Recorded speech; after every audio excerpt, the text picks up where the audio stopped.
told the staff that they're required in here and they're waiting outside. Oh, good. Show them in. Yeah, right. Oh, by the way, I haven't told them anything about what you're going to tell her about. How do you know what I'm going to tell them? Well, I do empty the waste paper basket for Mr. Grace. It sounded a bit of a nasty shock to me. That is absolutely top secret. We don't want this to leak to the outside world. Mum's the word. All right, you lot. Come in now, you'll see you. Good morning, everybody. Morning, Mr. Shut the door, Peacock. Yes, sir. Now, what I have to say is of the utmost importance. So gather close, because I don't want to have to raise my voice. This is absolutely top secret. Last night, I was summoned to a meeting at boardroom level, and we discussed matters that will have a far-reaching effect on us all. I know what it is. We're going to declare war on Marston Snow Rose. If you are facetious, Mr. Lucas, you can leave the room. Now, I cannot emphasize too strongly the need for complete security. And I cannot emphasize too strongly that if we hold this position much longer, I'll need an osteopath to put me back. You get used to it with practice. I must point out we are on the 3rd floor, so who from the outside could possibly hear us?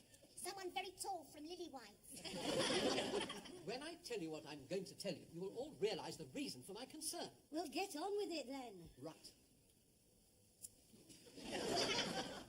This may come as a great shock to you all. Oh, blimey. Perhaps you'd rather not tell us, sir. I wish I didn't have to. All right, then, I'll tell them. There's been a takeover bid for Grace Brothers from Lally's and Willits. How dare you? That information was absolutely confidential. Well, you said you didn't want to tell them. I didn't want to, but I was going to. Lally and Willits, that's a Bristol firm, isn't it? Never mind where they hang out. What's in it? It's no secret that their pay structure is the worst in the trade. When they took over Cranbourne's, the whole sales staff left within a month. But even those who had been there 30 years... They were the first to go. When is all this happening? I don't know, but there's to be a shareholders' meeting in a day or two. Meanwhile, mum's the word. Well, that's all. Carry on, everybody. Keep smiling, Peacock. It'll tear my heart out to see them go. What makes you think that you'll be staying? Have you heard something, Harmon? Well, no, just little bits that I pick up in the waste paper basket. Have you seen a list? Well, no, not exactly, but you know how Mr. Grace likes to doodle on the blotter? Well, the day before yesterday, he drawed the man before the firing squad. Could you see who it was? No, he was blindfolded. What makes you think it was me? The blindfold sort of stuck out there. Oh, here's a job for you, Shirley. Adaptable girl wanted to assist jet-setting director of cosmetics firm. Must have a little German. I don't think I'm that adaptable. I think people are too fussy. Oh, there's one here for me. Glamorous personal assistant required by director of film company. Much travel, 5,000 a year. I say, 5,000 a year. No typing or shorthand necessary. Must be under 30. Oh, dear, just too late. Anyone fancy being a barber's assistant with fringe benefits? Listen to this. Organ demonstrator wanted. The only job for which I seem to be qualified is that of a chairman. Company chairman? No, deck chairman. Oh, here's a job. Here's one for you, Captain Peacock. Wanted, ex-army officer of imposing appearance, used to rugged outdoor life, must be able to get on well with Arab royalty. Oh, a diplomatic post. Well, in a way. Doorman at the Dorchester. Yeah, what we really want is one of them millionaires who's looking for a young girl Friday. Yeah. Or in Mrs. Slocum's case, an old girl Saturday. Because there is one vacancy that requires to be filled between Mr. Lucas's ears. Never mind, Mrs. Slocum, you can always fall back on your hobby. Mr. Humphreys, to what are you inferring? You could open a pet shop. Yeah, you could have a flashing light outside saying, if your pussy's in the mood, have it clipped and then shampooed.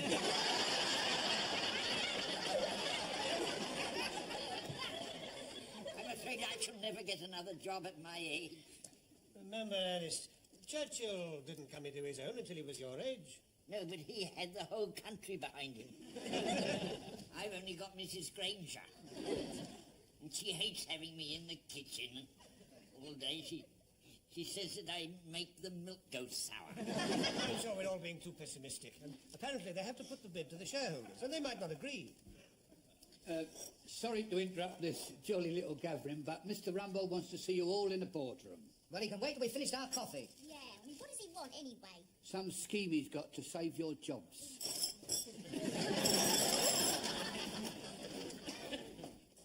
Excuse me, sir. The ladies and gents department is here for the top secret meeting. Good, show them in. Yeah. This way for the top secret meeting. Good morning, everybody. Good morning. Now, do sit down, everybody. Have you got your pencil and notebook ready? Yes, Mr. Grace. Well, throw them away. This is top secret. Now, that does bring me to my first point. Now, I want you all to listen very carefully. What I'm about to tell you is absolutely confidential. What was that? I was just telling them that what I'm about to say is absolutely confidential. Oh, you want me to leave the room? No, sir. You told me. You could have some tea while we're waiting. You will all be pleased to hear that young Mr. Grace is in a position to defeat the takeover bid by Lally and Willits. Thank you very much. I haven't finished. Enough votes have been sent in to defeat the motion by post. I must say that comes as a great relief to us all. Unfortunately, postal votes do not count. The actual shareholders have to be present in person. It is a pity. It is indeed a pity, because those that can attend are in favour of the takeover. And they will outvote Mr. Grace, who will, as a result, lose his shares in Grace Brothers. What was that? You will lose your share. I haven't been getting it for years.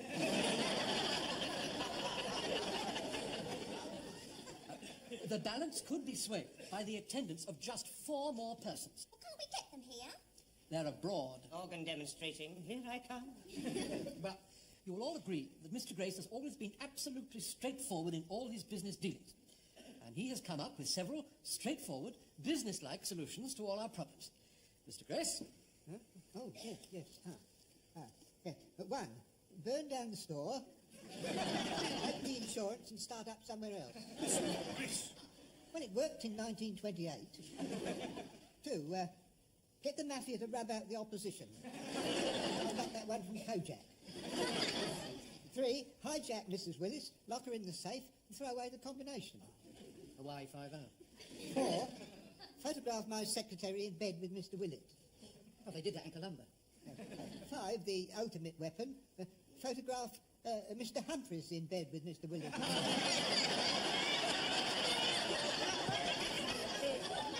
It's a programme I've missed. Now, I have advised Mr. Grace that these are rather extreme measures, but he got carried away by reading Howard Hughes' life story. I've never heard anything so outrageous in my life. Why don't you do something simple like put a ringer in? How do you mean, Mr. Harmon? Well, you know, like with the horses. I mean, if one ain't going to run, they substitute it with another. See, you got 4 shareholders missing, so impersonate them. You've got a criminal mind, you have. I ain't got a criminal mind. I mean, they've already voted that they just can't get here. It does sound more feasible than the other plan, sir. I see. Well, get on about it. Well, hands up all those who are willing to have a go. I think I speak for everybody present when I say that we want nothing to do with it. And I am unanimous in that as well. There's £100 in it for anybody who takes part. Now, before I start, I want to emphasise that what I'm about to say is absolutely top secret.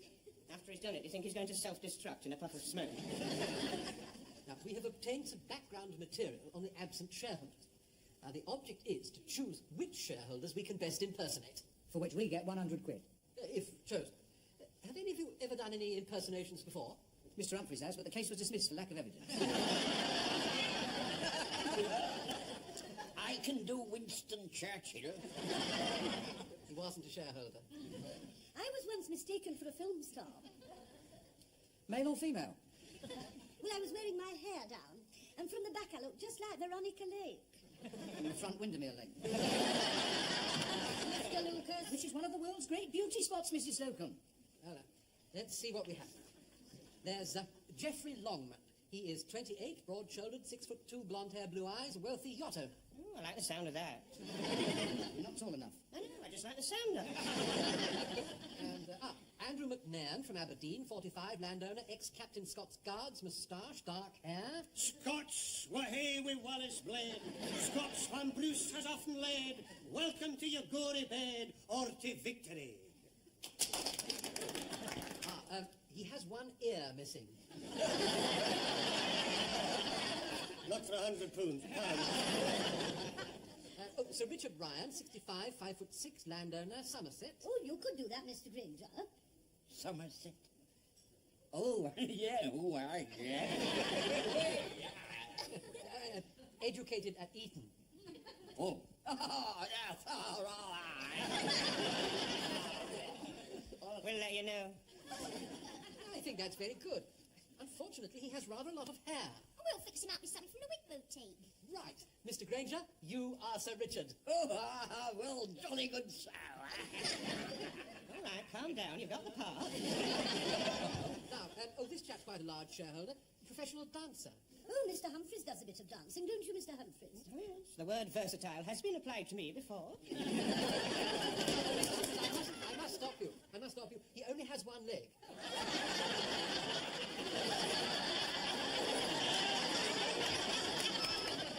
And he is from Nigeria. Could you play a one-legged Nigerian tap dancer? Not with any degree of sincerity. Now,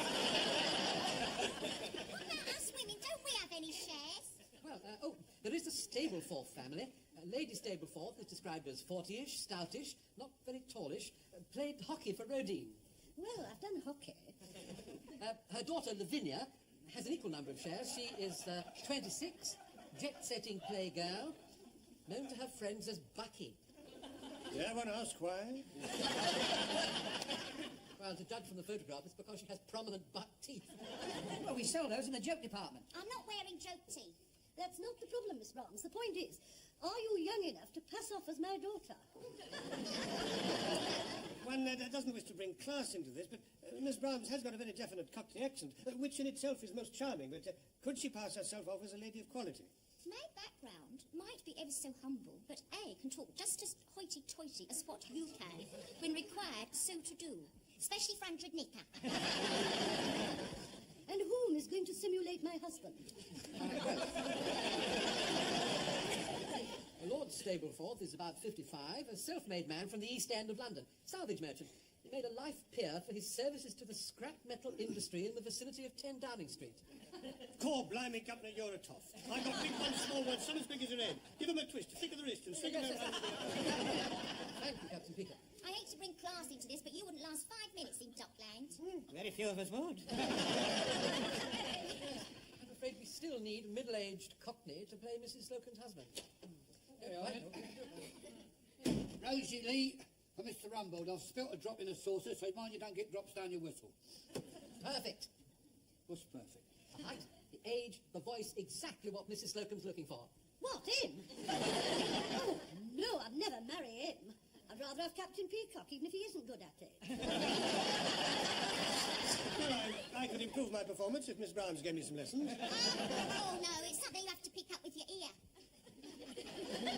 You've lost me completely.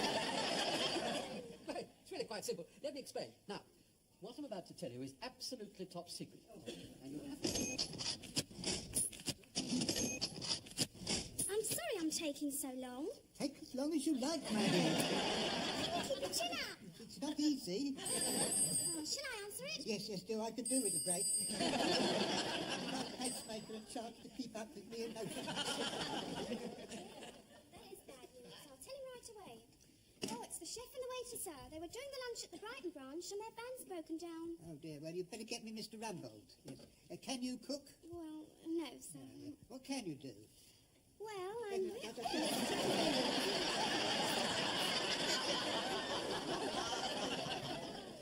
Yes, Mr. Grace, I'll get on to it right away. Yes, sir. That's 1 chef and 2 waiters. Well, sir, the store's just closing. I don't know who I'm going to find at this time of night, but you can rely on me, sir. Somebody will be there. It's no good arguing with me, is it? Don't blame me, Captain Peacock.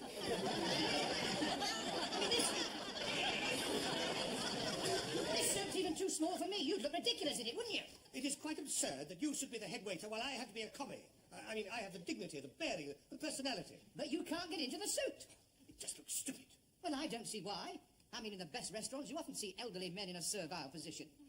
Left at life's starting gate, while the young ones with the ambition and the drive get to the top. And your penny's crooked. Now, Sounds like the chef. What's happened, Fanny Craddock? I have just seen this menu and it's absolutely impossible for me to do in the time allotted to me.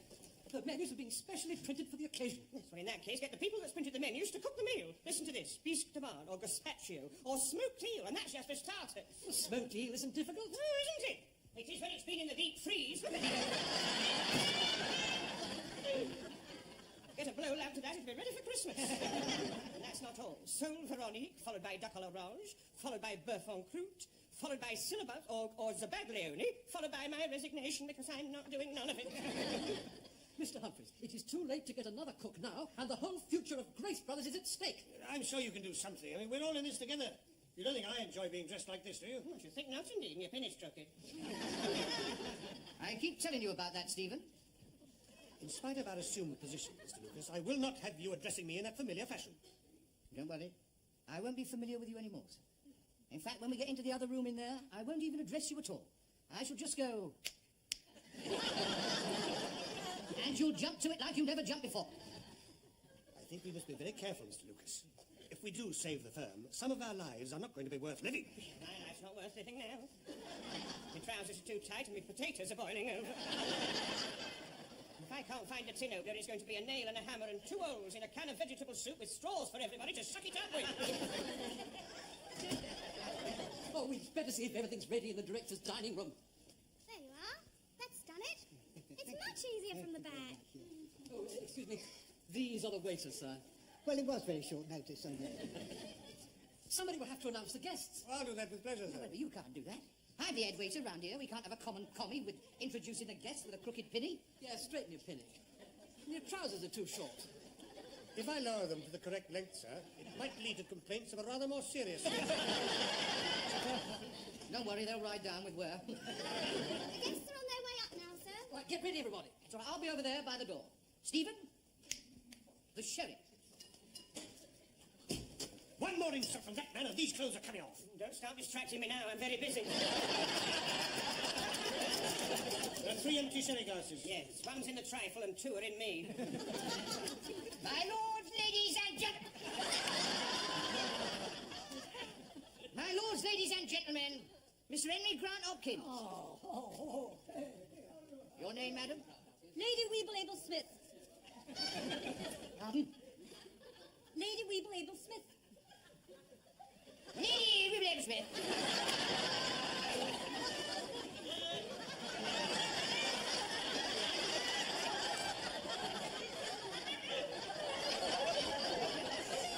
Your names are... I beg your pardon? The name, so I can introduce you. Ernest Granger. The name of the birth you're supposed to be impersonating your birth. Oh, Sir Richard Ryan. Sir Richard Ryan.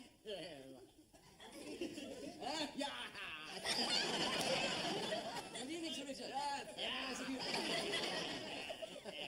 This is Lady Weeble Abel Smith. Oh, you'll have a lot in common with Henry Grant Hopkins here. You both went to Eton. Sir Richard, you don't have a glass. Stephen. Lord and Lady Stablethorpe.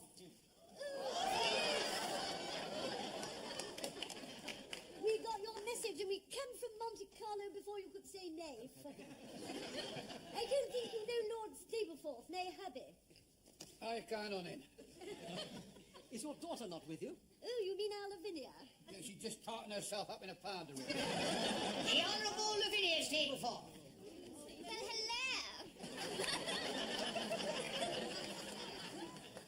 Did you go to Monte Carlo as well? Oh, of course, you know, I won around about £5,000. Mr. Humphreys. Don't talk to me!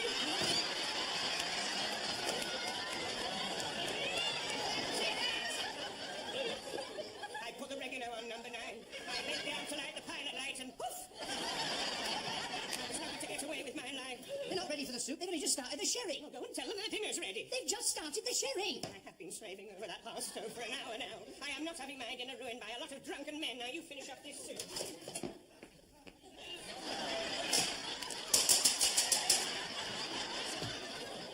Dinner is served.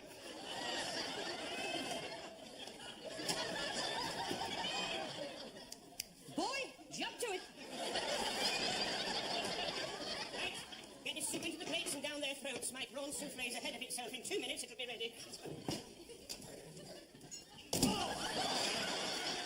She said Greenie is our lovey. Sort of brooding with flying colours, I can tell you. Oh, yeah, me and the old Dutch was dead proud of her, weren't we, darling, eh? A bit coffee nose now, but she's like a wild animal when she's round. If your daddy does that again, I shall have to give him a belt round the mush. Oh, do be careful, waiter. You've spilt some. Oh, I'm terribly sorry. I'm terribly sorry.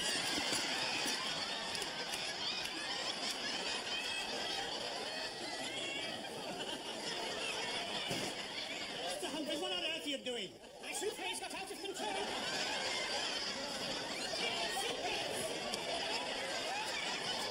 He only just started the soup. It doesn't matter. It'll be swept out of here on a tidal wave of souffle and none of us will survive. Why the door?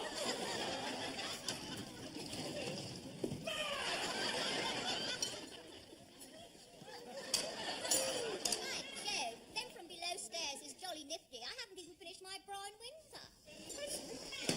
I can't hold it. I can't hold it. Oh, It's not spoiled, is it? of course it's spoiled. Me Yorkshires.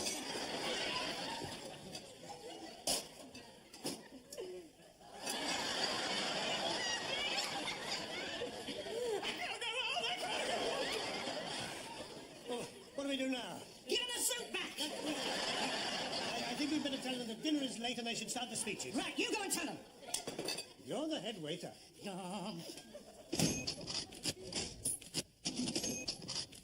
In conclusion, ladies and gentlemen, I would like to draw your attention to the difference between myself and all the other speakers. I am a self-made man, and I got where I got through hard graft, as like did Mr. Grace here. He's been on for 10 minutes. If it doesn't hurry up, my bon surprise is doomed. Go with his spirit, I say. Stay with age and experience, and keep Mr. Grace here head of this great company and tell Lally and Willits to go and take a running jump at themselves. Let us keep this spirit. This spirit, what he has got here, what was the spirit of Drake and Raleigh, and it made England the great place it was, as it will be again. Are you with me, brothers? Right, and we will not be taken over, will we? No, indeed. Right, well, there you are then, that's it. Well done. Well done, Mr.